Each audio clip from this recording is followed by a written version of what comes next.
د اوسنۍ افغان واکمنۍ د سقوط مخه قطر څنګه نیولې؟ امرالله صالح ویلي قطر له پاکستان نه د افغانستان د څوکیداري رول اخیستی دی، خو د کابل د واکمنۍ غبرګون ورته څه دی؟ بشپړ جزئیات په ویډیو کې تر پایه وګورئ. پاتمنو لیدونکو ستړي مه شئ.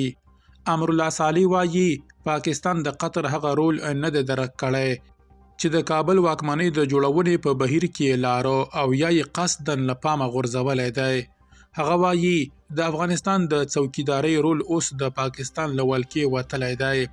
صالح لیکلي اسلام آباد هیله من و چې یو ځل بیا د افغانستان څوکیدار شي او د واکمنې ډلې له لارې د امریکا او اروپا د بشري مرستو د ترلاسولو وسیله پیدا کړي.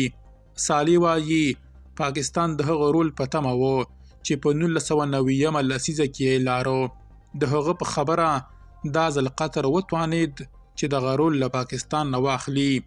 نوموړي زیاته کړې ده قطر له لویدیځو هیوادونو څخه د ښکاره مالي مرستو ترلاسولو پرته د کابل واکمنۍ د بودیجې یوه برخه په پټه تمویلوي تر څو د یادې ډلې له ړنګېدو مخنیوی وکړي. د صالح په وینا دوحه په دې کار سره د افغانستان د واکمنۍ په ټینګښت کې ځانګړې برخه لري او په غیر مستقیم ډول د نجونو د ښوونځیو د تړلو او د دغې ډلې د ځپونکو تګلارو ملاتړ هم کوي.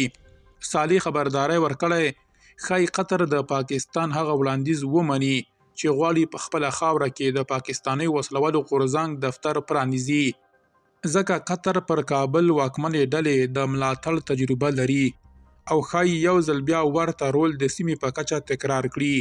صالح دغه څرګندونې داسې مهال کوي چې د اسلام آباد او کابل ترمنځ د پاکستاني وسلوالو پر سر کړکېچ ورځ تر بلې زیاتېدونکی دی او د دوحې په ګډون استانبول کې یې 3 ځله ترمنځ مذاکرات ناکام شول.